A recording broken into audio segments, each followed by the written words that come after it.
Babylon and Timbuktu. Many of you are familiar with this book. Come on with it. Next slide. So now, in the year 65 BC, the Roman armies under General Pompey captured Jerusalem. In 70 AD, General Vespasian and his son Titus put an end to the Jewish state with great slaughter. During this period of military governors of Palestine, many outrageous and atrocities were committed against the residue of the people. During the period from Pompey to Julius, it has been estimated that over 1 million Jews fled into Africa, fleeing from Roman persecution and slavery. The slave markets were full of black Jews. So now, we know that this is true. Why do we know that this is true? Give me the next slide. Because we got archaeology on it. This is the Judea Capta coin. This is, and Jerusalem shall be trodden down by the Gentiles. This was a prophecy that was fulfilled. And in 70 AD, the Gentiles came and downtrodden on our brothers, on our sisters. And those that were not lucky enough to flee were either killed or they were taken into Rome and they were thrown into the pits. They were thrown in there to be eaten by lions. They were thrown in there because they read the Bible and saw that Daniel was in a lion's den. Let's see if they survived this.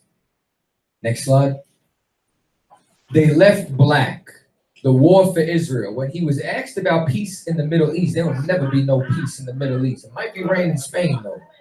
The late president of Egypt, Gamal Abed Nasser, stated the Jews will never be able to be here in peace because they left here black, but they came back white. Remember what the scripture says. They take crafty counsel against my people, my hidden ones, Israel, that the name of Israel shall be no more in remembrance. Let us cut them off from being a nation. They all know. Why the hell don't they tell us? Because you don't educate a slave. Because as long as Israel's on the bottom, they can stay in rulership. Next slide. You come down here, listen, this right here is Nazis. And they went and did the research and they found out that this was a bastard. This was not the real Jew. They said that the Negroes were the real Jews. Next slide. You go in the corner, you understand, this was Hitler inside of a movie theater. In one segment of Nazi instructional, they turned around and realized that they traced the heritage of the Jews to the Orient Negro. You understand? The Near Asian. They turned around and realized that the Jews were black. Even Hitler knew the Jews were black. Now, they tried to connect us to the land of Ham. You understand? Not understanding that, remember what the Zondervan Bible Dictionary says. Not the Negro. Right. You understand? Right. Next slide. So now, remember that there was on the map the slave port known as Judah. Well, everybody tries to knock it. Well, if that's the case, then why is it if you go to this French website, you understand? I don't know who Judah Awakens 28 is, but I got this information from him. So, I mean, that's about all the big ups I'm going to give you until you come inside here. Right. You understand? But you go and you look. All these slaves that were being shipped, Judah, Judah, Judah, Judah. That's the slave port that they came from. Why was they coming from a slave port called Judah? Because those were Judites over there. Because those were the Jews. Right. Because collectively, Judah, Benjamin, and Levi was called what? Judah, the Jews. Next slide. So now, if you also, once again, start to go with all these Portuguese, that's why this is written in Spanish right here, it starts talking about how they believe that West Africa was indeed populated by a remnant of the scattered inhabitants of Israel. And this is what they was teaching. This is what they were saying when they went over there and started to study some of these tribes that was over in West Africa. They said, these is the Jews that we're enslaving. These are the Jews that we're conquering. Next slide. So now, why don't we know about this? The white man is the devil. Yeah, give him a hand. That's right. You say the white man's the devil. Now, can I prove it? Sure. When diving into the depths of history, you have to realize that everyone has an agenda. For the word, I wrote this. I'm just gonna pat myself on the back. That's right. Let me stop. I'm just playing, bro. So now it says, figuring out what their agenda and intentions are is the majority of the battle in finding out the truth. Examples we know is that the transatlantic slave trade in recent history was they tried to turn into a migration. Now, this is why there's two things. You understand? The devil, Napoleon Bonaparte, said, what did he say? History is written by the winners. That's right. You understand? Malcolm X, our confused brother over in Islam, he turned around. He said, if you want the truth, you have to look on the side of the oppressed. So that's why you have to find out, was this written by someone who's on the side of the oppressed? Or was this written by someone who's a conqueror?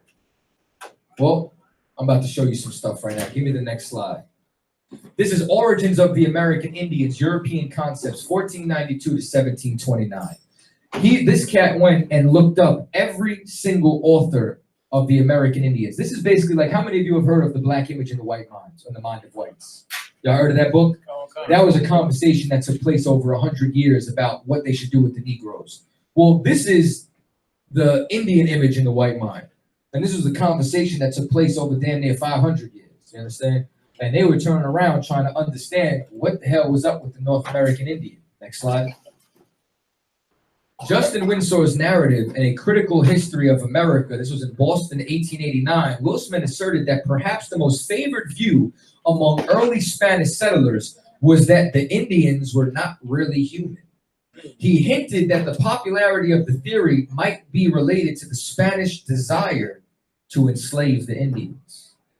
Meaning that there was a council that took place. This was like, you know how they have foreign councils today? Well, this was a foreign council of Indian relations. And they said, if you can prove that the Indians don't have humanity, then you can enslave them. So that's why you have authors who had bids inside slavery that would make money off of slavery. And what they did was they would make propaganda to try to treat us like we were savages. So they would be justified in enslaving us. Next slide. The expansion of the argument. So now this is still in the 1500s. Only two theories seem to have appeared in that period. No doubt that were discussed, except for Oviedo and Venegas. They did not reach printed pages. So you have a lot of things that they wouldn't even allow to be printed. The most vital questions concerning the Indians did not deal with their origins in the beginning. Remember, we're talking about 1540. We're talking about only, what, 48 years since Columbus landed? So now, it's talking about more how they got to the New World.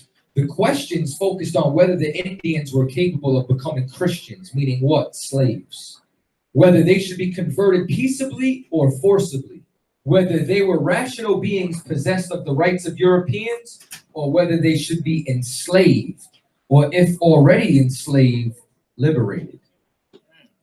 This is what they were discussing, because all they cared about was the gold. Next slide. The most famous Spanish humanitarians, Bartholomew de la Casa, wrote on the origins of the Indians in two works not published in his lifetime. Apologetica Historia, completed in 1550, meaning he was one of the first people that was over here. So now, when you take a look at his works, this is what he said. Now, this is why I say you have to understand the agenda of the person who was teaching, right? So now he starts to turn around and he adds to the literary debate.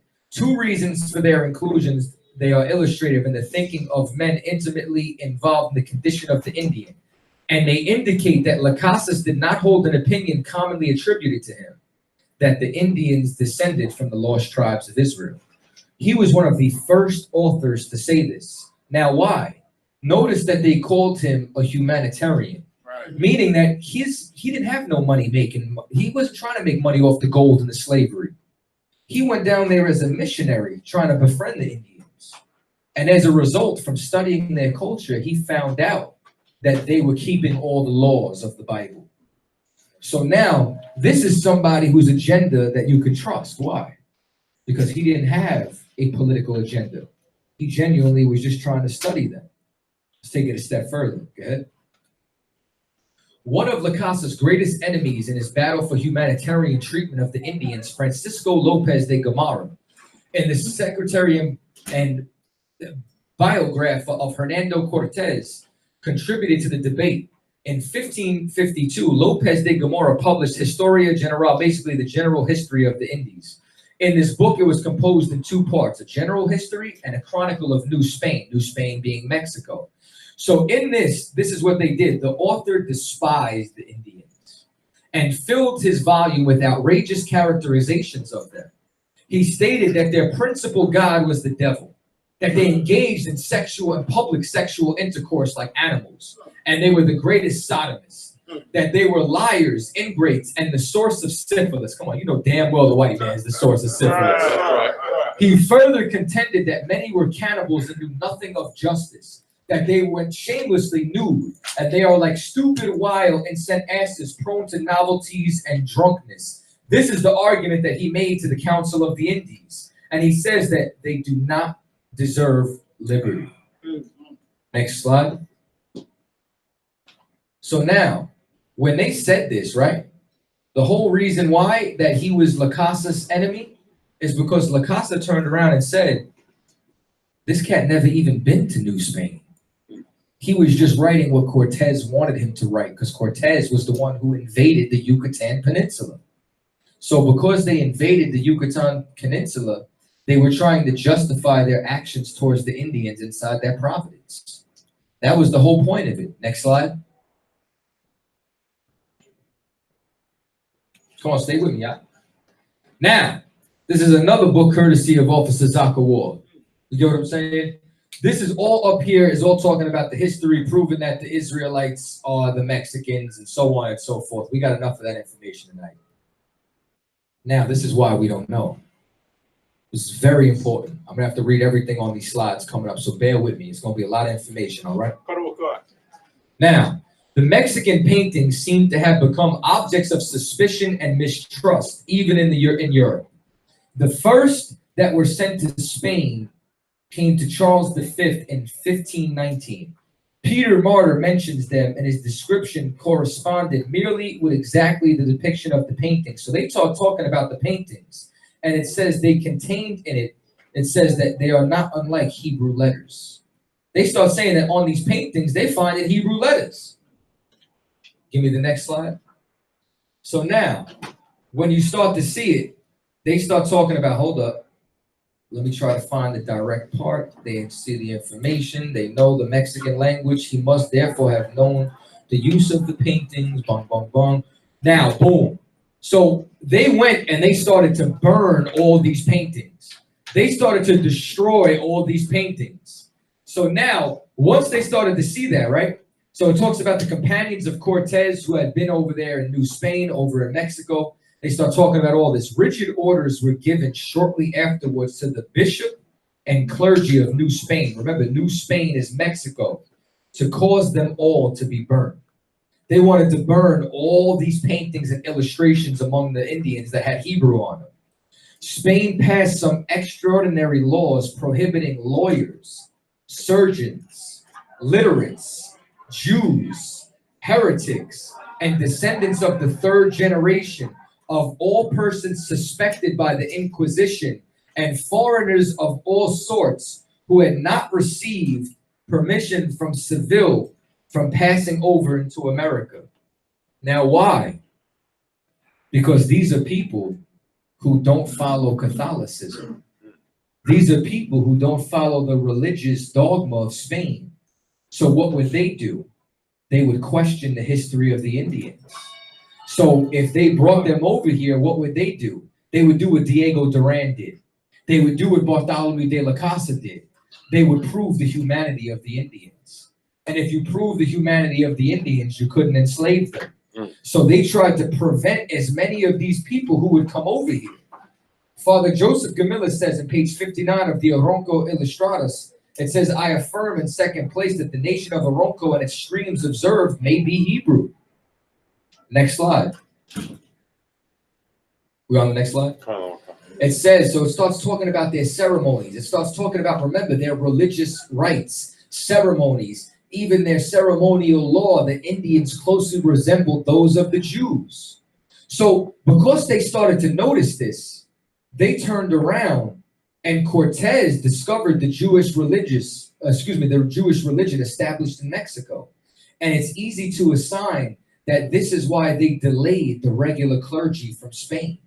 Because they turned around and what they started to realize is that the people who would be followers of Cortez in the military, it would have been overlooked.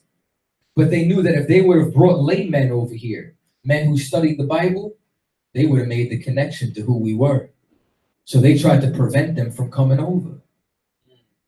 Man, I want to drop the mic again. Give me the next slide. Right.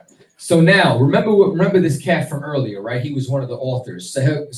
Sagun, when engaged in the compilation of his works after he had taken away from him and restored, he received 3 cautions, meaning that the government came and read his works. And they said to write nothing to prove that the Hebrews had colonized the New World. They wanted to forbid him from saying this. It says to be guarded on what he said of devils having imitated God's people, meaning there was a theory that was created that they were so against the idea and notion of the Indians being Jews that they turned around and said, yo, the devil must have did this to trick us. So now let's take it a step further. They wanted to, they came over here, right? And they started talking about how, according to Lord Kingsborough, the author of the Antiquities of Ancient Mexico, many historians and scholarly works of the 16th century concerning the Mexican Indians of Peru mysteriously have been listed as unknown or lost. They started, remember the antiquities that we read from here? This was the same antiquities that said that the Peruvians and Mexicans and Nicaraguans all removed their shoes when they were on holy ground, that they kept the Sabbath, that they were keeping the Levitical law. So they turned around and they tried to erase all of their records so that this way nobody would be able to get this information. Next slide. So now this is Cavaliere Bortorini. An Italian by birth, Cavaliere Bortorini was a highly esteemed Milanese traveler. And now on it says, so as he crossed the seas with no other view than to study the spot-on history of the native tribes of America, but in transversing the country to examine the monuments and make researches into his antiquities, they had the misfortune to all fall under the suspicion of the Spanish government. After having been deprived of the fruit of his labor, he was sent 1736 as a prisoner of the state of Madrid.